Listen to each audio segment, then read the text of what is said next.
Bab 9. Suami tampan dadakan.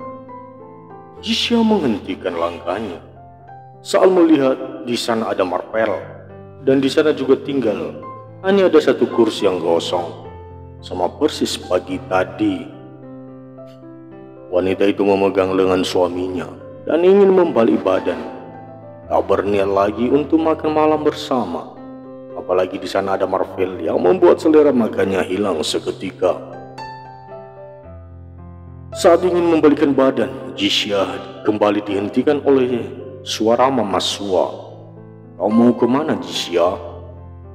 "Semua makanan sudah disajikan di atas meja makan. Lalu kamu mau pergi kemana lagi?" "Kemarilah, kita akan makan malam bersama," ujar Mama Sua. "Tidak, Ma. Jisya makannya nanti saja ya, Ma.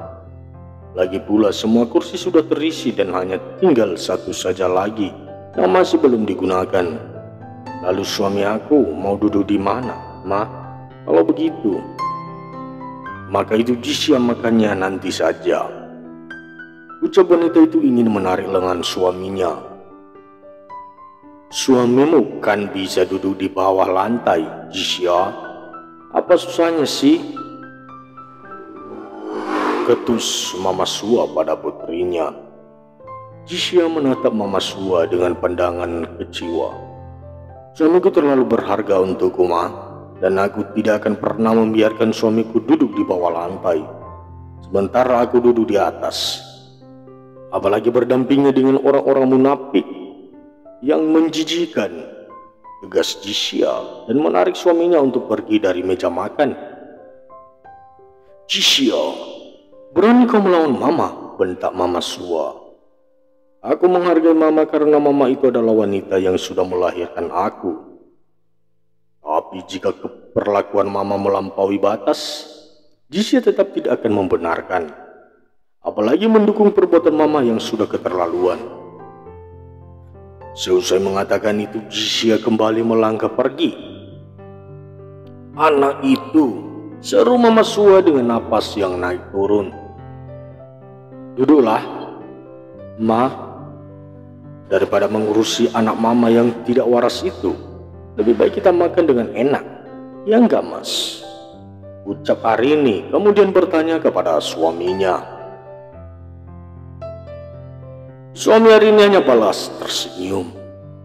Di kamar Jisya duduk dan termenung. Sebenarnya dia sudah sangat lapar, tapi karena ibunya yang memperlakukan suaminya seperti bukan manusia, itu berhasil membuat lapar yang dirasakan oleh gadis itu terasa hambar. "Ada apa? Apa kau lapar?" tanya Arga duduk di sebelah istrinya. "Iya, aku sangat lapar," jawab wanita itu merebahkan dirinya di sandaran sofa dengan wajah lemas. "Sudah tahu lapar, kenapa tadi kau tidak gabung saja dan makan malam bersama keluargamu?" ujar pria itu. "Mas Arga, itu suami aku.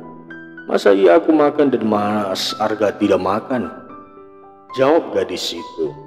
Arga menarik tipis sudut bibirnya kemudian berdiri. "Ayo," mengulur tangannya dan meminta gadis itu untuk memegang pergelangan tangannya. Ayo kemana, Mas?" tanya Jisya ragu berpikir pria itu ingin membawanya kemana. "Kita pergi mencari makanan di dapur," maksud Mas Arga. "Tidak, ayo ikut saja aku." Jisya dengan ragu memegang pergelangan tangan suaminya, kemudian mulai melangkah keluar kamar turun ke lantai bawah. "Motor?" tanya Jisya ketika Arga mengajaknya untuk naik ke atas motornya yang tadi dia bawa ke rumah keluarga istrinya. "Iya, kenapa? Kau belum pernah menaiki motor?" Mendengar ucapan Arga membuat Jisya tertawa.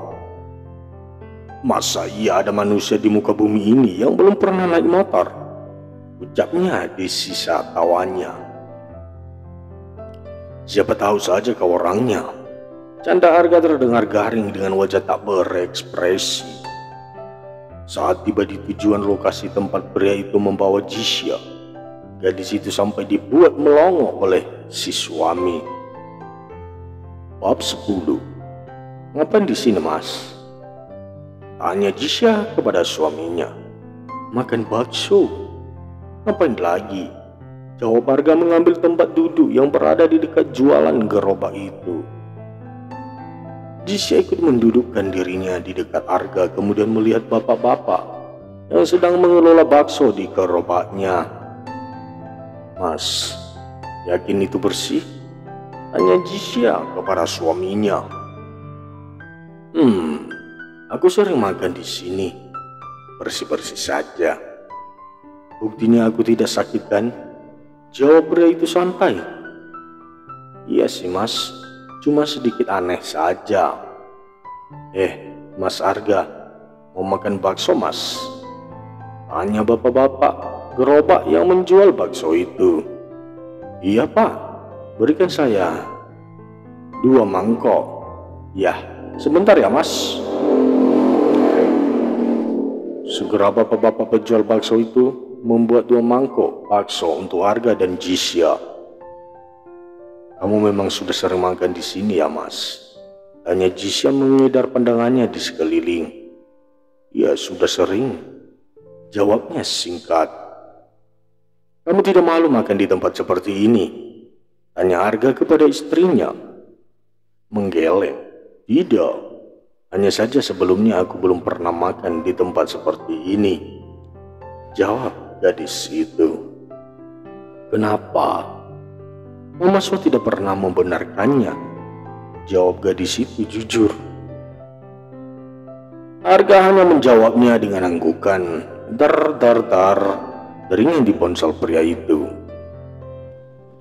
Terlihat Arga berdiri untuk menyambut panggilan teleponnya dan selidik menjauh dari Jisya.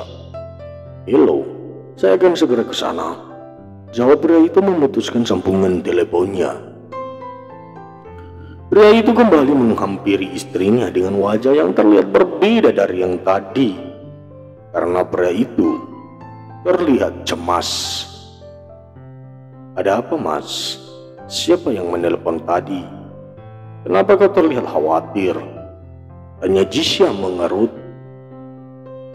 Tidak, bukan siapa-siapa, hanya teman kerja. Bohong, Arga. Tidak berapa lama bapak-bapak itu akhirnya datang membawakan 2 mangkok bakso untuk pasangan itu. Makanlah, setelah itu kita pulang. Jisya hanya mengangguk mengiyakan permintaan suaminya. Usai pasangannya itu menghabiskan baksonya dan membayarnya, keduanya pulang ke rumah keluarganya Jisya. Saat Jisya ingin melangkah masuk ke dalam rumah keluarganya, Arga menghentikannya. Malam ini aku akan tidur di tempat tinggalku saja, kata pria itu mengerut. Kenapa tidak tidur di sini saja, Mas? Tidak, untuk malam ini aku ingin tidur di tempat tinggalku saja. Ya sudah, tidak apa-apa kalau Mas Arga maunya tidur di sana. Kalau begitu aku pamit masuk ke dalam dulu, kata Jisya pada si suami, selalu melihat wajah pria itu yang seperti tak ingin dibantah. Usai Jisya masuk ke dalam rumah, Arga pun menaiki motornya dan bergegas pergi dari pekarangan rumah keluarga istrinya.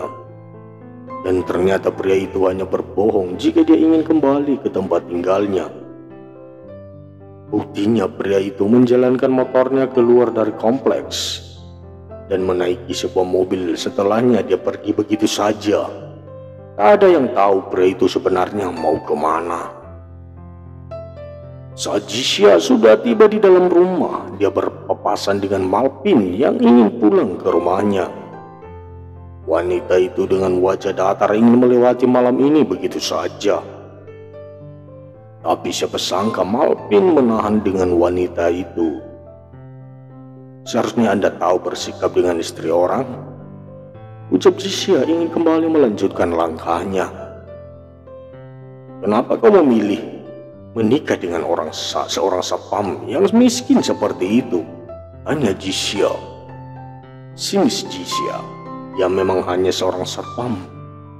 Tapi jika dibandingkan denganmu, harga dirinya jauh lebih di atasmu daripada kamu yang menghamili kakak dari calon istrinya sendiri. Sangatlah menjijikan.